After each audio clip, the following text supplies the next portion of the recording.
Yay, guys! Something new just came. We've been waiting for this for a long time. Finally came. We were able to find some online. And Mabuhay Squad, I think you guys might know what this is. And some of you might have this. But check this out.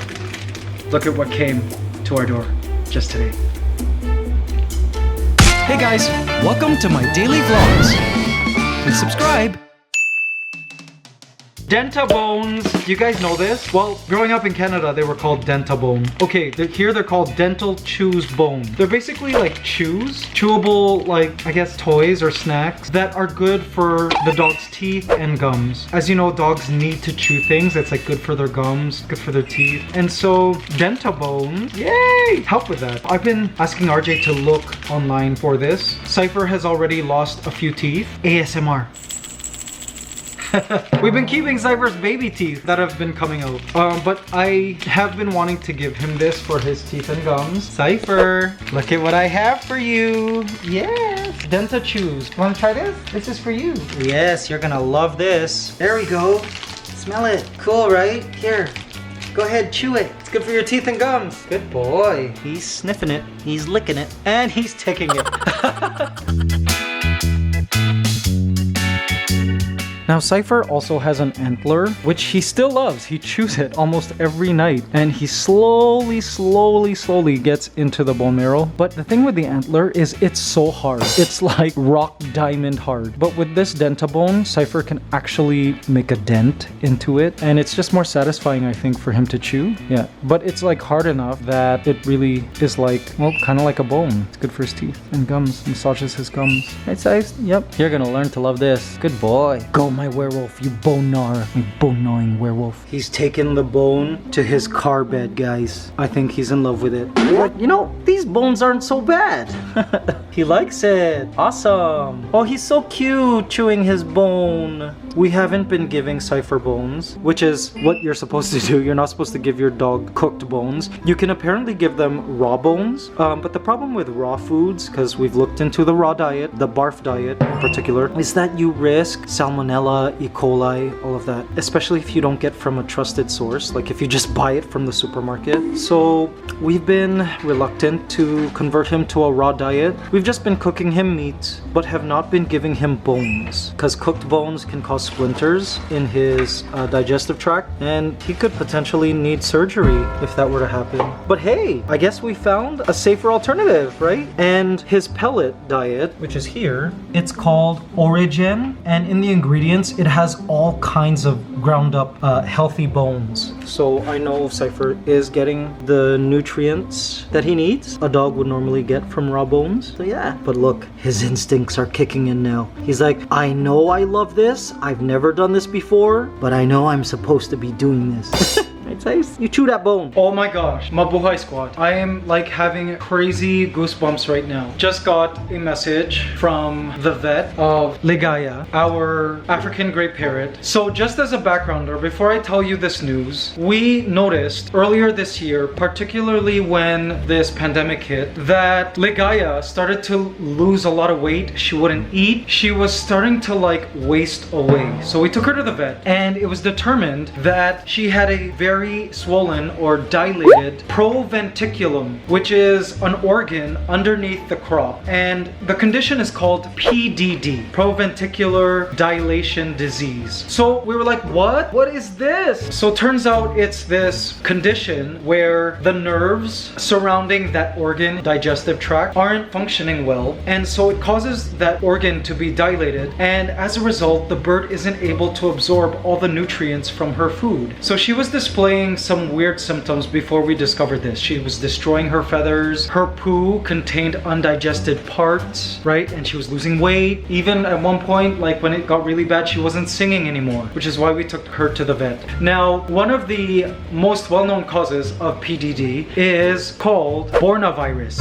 avian Bornavirus. So when we discovered this, we're like, oh my gosh, what is this? The doctor had told us that he conferred with another very well-known avian vet in Australia for second opinions on her x-rays, and yeah, he suggested maybe it's Bornavirus. So then Ligaya went through this whole procedure where they cut her open, stuck a camera in to check to make sure it wasn't any kind of blockage that was causing her proventriculum to be swollen, and turns out there was none. So they're like, okay, this is likely Bornavirus. So we're like, oh my gosh, Ligaya has this deadly disease that in order to make sure she doesn't die, we have to give her 4 doses of meds every single day. So that's what we've been doing. We've been like pretty consistent and religious about giving Ligaya her meds, 2 different medications in the morning and then another set of medications in the evening. So then we finally went ahead once the lockdown lifted and our vet could like send samples abroad through the mail and got her a Bornavirus test. And guys, we finally got the results to this Bornavirus test, and turns out she's negative for Bornavirus. Ligaya, you don't have Bornavirus. Oh my gosh, guys. For those of you who've been following this channel now, like, you guys understand, she doesn't have Bornavirus. Okay, so 2 things. 1, this is great news because it means if she does have PDD, it's caused by other things that can be solved. Like, for example, I read that PDD can also be caused by a bacterial infection. Maybe while I'm working around my tank, back when this whole pandemic and lockdown started, because at the Ellsie, my helper wasn't the one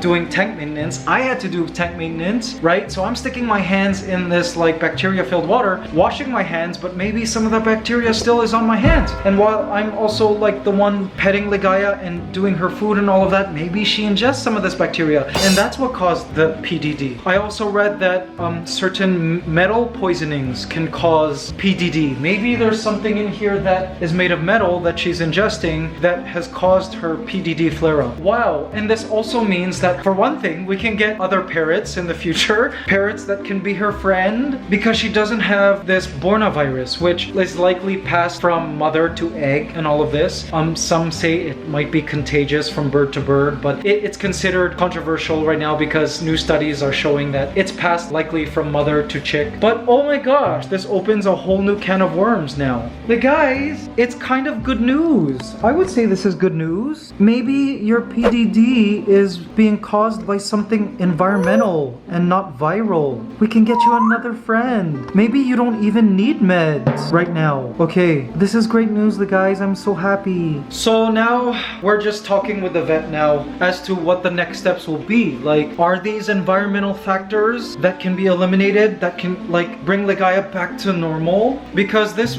medication life, honestly, it's stressful. It's hard because as soon as Ligaya sees me loading up the syringes, she's already singing and like backing away from the cage door because she knows. And though she's so used to like getting the meds now, I mean, in the future when she's living in her like 3-story aviary, like how am I gonna be able to get her like 2 times a day? Or at the Ellsie, you know what I mean? So we have to figure out, like, doc, is it okay to get her off the meds? We will definitely have to monitor her if we do take her off the meds to see if her appetite decreases, she starts feather damaging again, she starts losing the weight, because these are all signs that the PDD is gonna flare up again. But OMG, like, guys, you don't have Bornavirus! Yay! Oh, I want to pop a wine bottle. The thing about PDD, by the way, I can link an article in the comments for those of you with birds who might be showing weird symptoms and want to research PDD, or if you have birds and you've never heard of PDD, you guys must learn about it, because apparently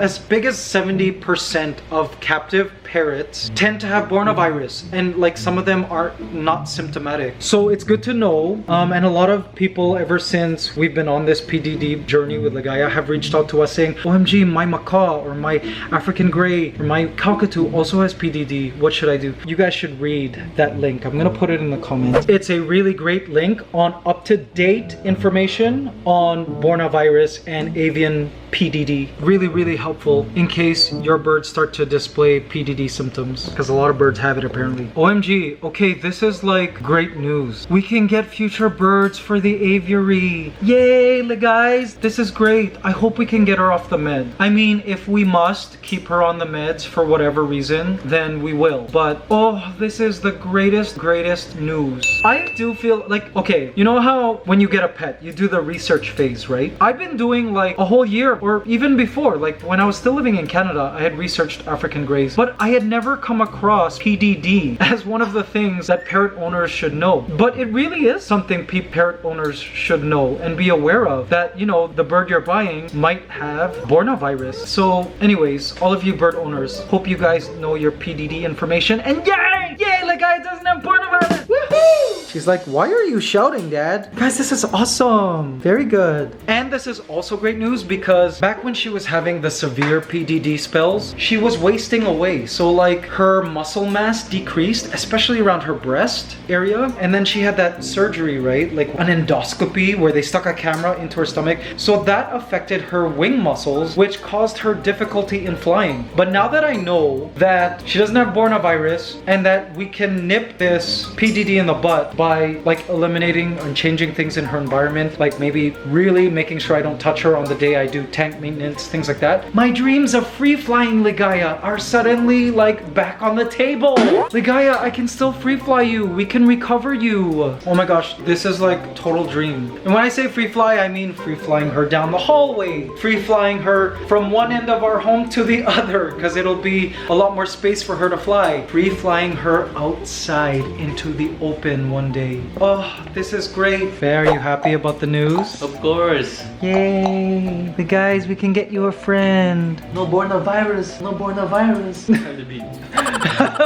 The Bornavirus is real! Ligaya, you don't have Bornavirus. Oh my god, I'm like close to tears. This is, guys, this is like great news. We can get more friends. This is right, great guys? news. I'm sorry, I keep saying this. This is like amazing news. Good morning. Morning. Did you sleep well, my Bornavirus-free birdie?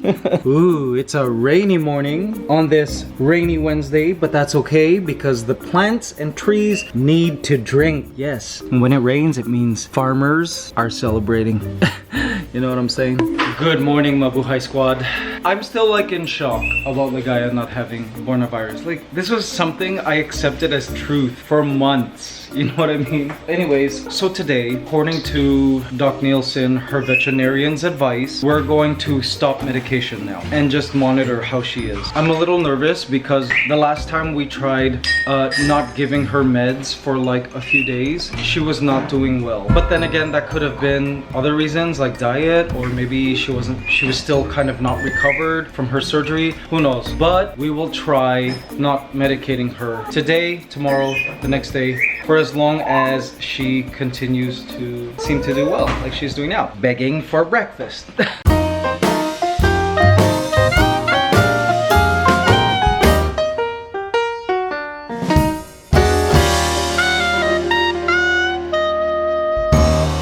So guys, I'm having Starbucks coffee again. That special seasonal one, like it's like fall season one, and it's all Arabica beans. How do you even pronounce that? Arabica beans. And it is all flavor and aroma, but like as you saw in yesterday's vlog, no bite. It's like I have to drink 2 of these to feel the caffeine.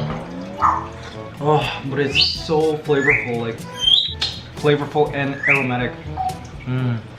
Alright guys, positive affirmation for Wednesday, October the 7th. I am capable and organized. My efficiency means that I am more than able to get the job done. Ooh, love that. I often struggle with efficiency and being organized, so I will be sure to say this throughout the day and feel the words and believe it to be true. Hope you guys enjoyed this day's positive affirmation. And a new Whiteboard Wednesday. Thank you much, Clara Y, Mabuhay Squad Clara Y, for last week's Whiteboard Wednesday. Whiteboard Wednesday, of course, is your scribble board opportunity to put whatever you want on this whiteboard. And honestly, all year it's just been like inspirational quotes, which I'm not complaining about. That's fine. And so this week's Whiteboard Wednesday is happy birthday to me. There you go. This comes to us from Mabuhay Squad, Charles Darwin Arante. And this goes to all those this week, last month, months ago, or birthdays to come. All the birthdays, all of you guys who have birthdays this year. I'm not sure if that's all of you, but we'll see. For all of you guys, happy birthday to all of you guys, okay? This is for you. And happy birthday, Charles. I wanted to choose something a little different this time. And so to all of you October birthdays, this Whiteboard Wednesday is for you.